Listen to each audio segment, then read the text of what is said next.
Buenas tardes. El día de hoy, mis compañeras y yo venimos a presentar este podcast acerca de la educación media. Es un programa presentado y dirigido por Alejandra Hernández, Jocelyn Luna, Lisbeth Loya, Rubí Torres, Alexia Ortiz y yo, Michelle Quiroz. Antes de empezar con todo esto, quería dar una breve introducción acerca de la Edad Media, que es también conocida como la Edad Medieval. Comienza en el año 476 con la caída del Imperio Romano y acaba en 1492 con el descubrimiento de América. Para empezar, se dice que muchas personas aún no saben hoy en día ubicar lo que es o lo que era la Edad Media. Incluso se suele confundir mucho con la moderna. Cabe recalcar que la Edad Media fue un periodo muy largo, cerca de los 1000 años. Pero ¿cómo fue que nacieron todas estas universidades medievales, específicamente en Europa? Pues a ciencia cierta, aún no se sabe actualmente cuál fue la primera universidad o el año en el que se fundó la primera. Y claro que en años anteriores existía la educación superior, pero era completamente informal, donde se acudían a escuelas retóricas o a tutores particulares. Después, el cristianismo trajo la novedad de una clase más, que son los oradores, que eran todos aquellos que rezaban y se ocupaban del espíritu. Y es así como la sociedad se partía en tres: los que guerreaban, los que oraban y el resto, o sea, todos los que se dedicaban a mantener a las otras dos clases. En el siglo XI ya habían superado los siglos más oscuros que se habían producido en esos tiempos. Salió la Reforma Georgiana, que es cuando las iglesias se estaban independizando, y es muy importante mencionar el cristianismo, ya que este fue muy importante porque influenció para la educación medieval. Gracias a esto surgen las primeras universidades, ya que nace como una organización para defender los intereses y la libertad del pensamiento.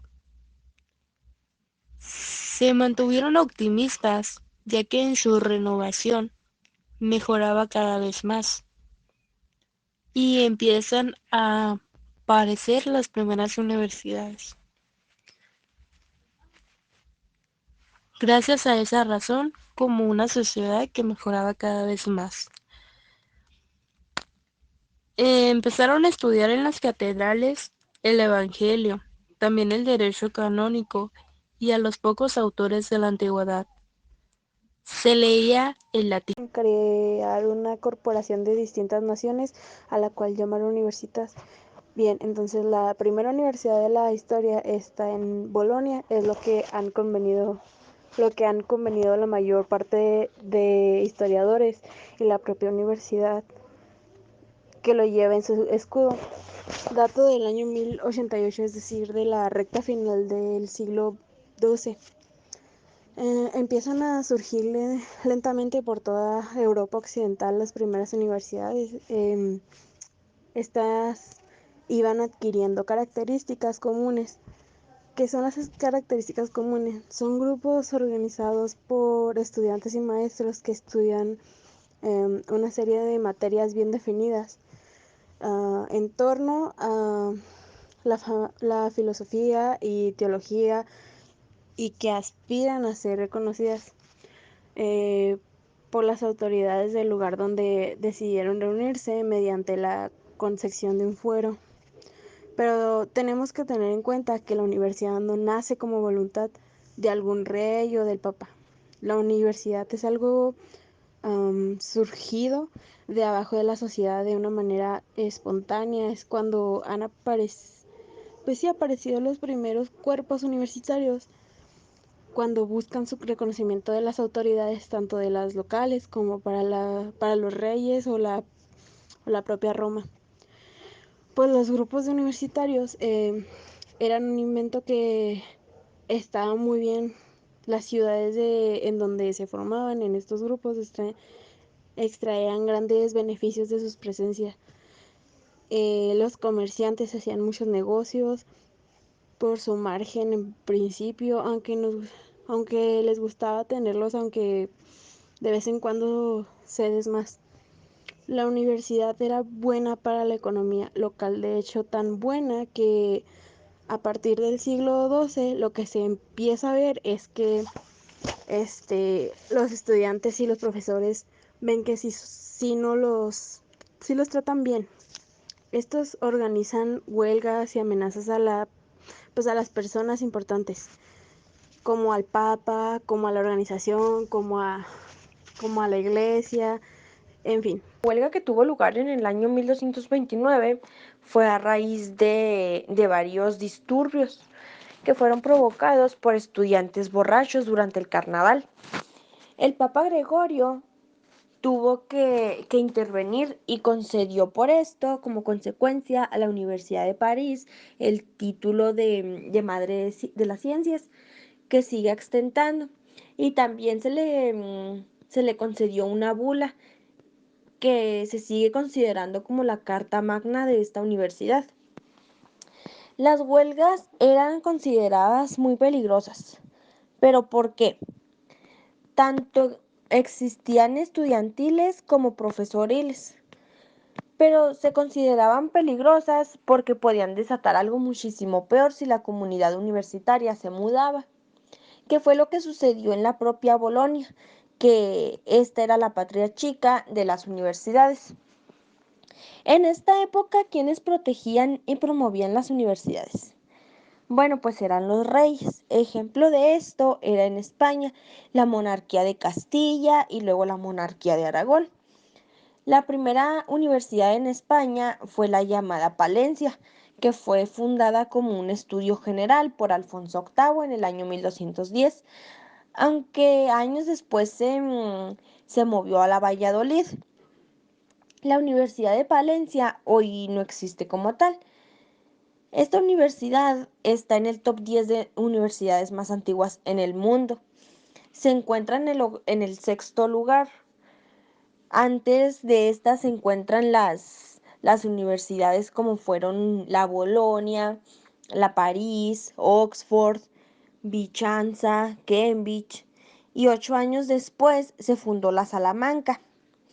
La universidad más antigua de América fue la de San Marcos de Lima, fundada en el siglo XVI y fue fundada por españoles. Nos encontramos con que no había facultades, no hay rectorados y no había bibliotecas donde se estudiaba.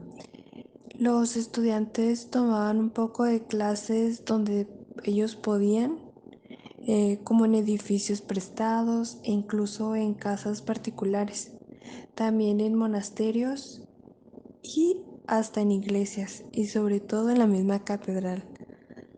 Después de eso fueron recogiendo donaciones de gente desinteresada, de antiguos compañeros, alumnos que habían ya hecho su fortuna.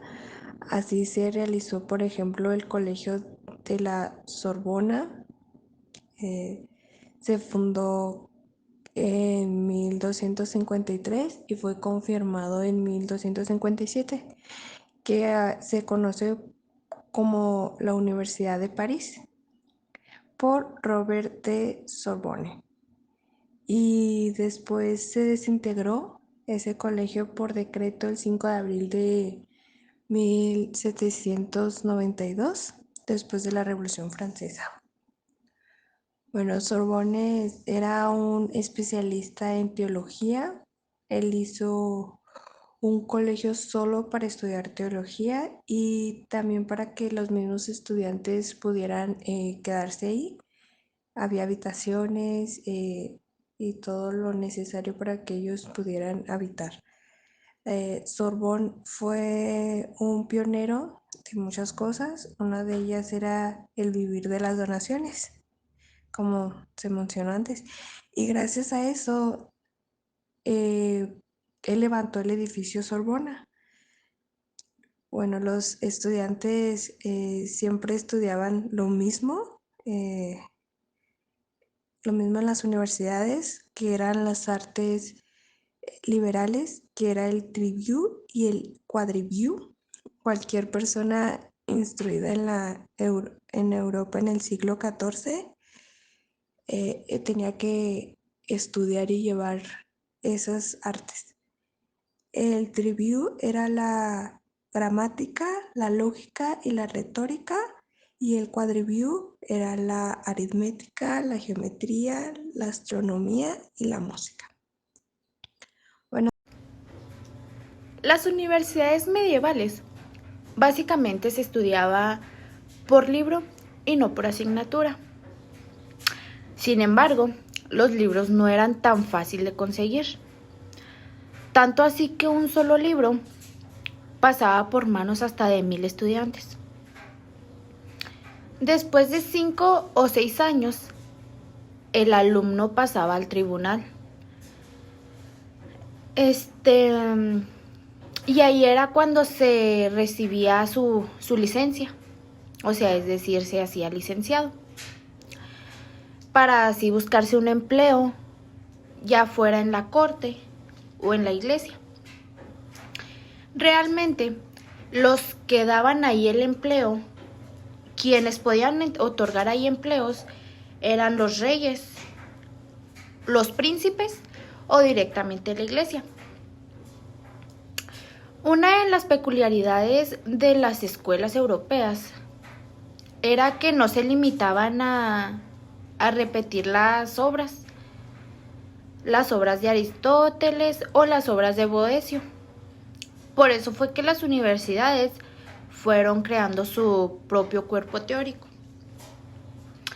En el siglo XIV, plenamente desarrollada, se conoce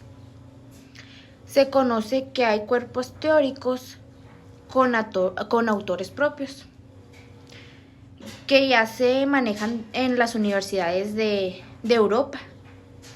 Son autores que aparecieron y a la vez pues fueron enseñando en las universidades.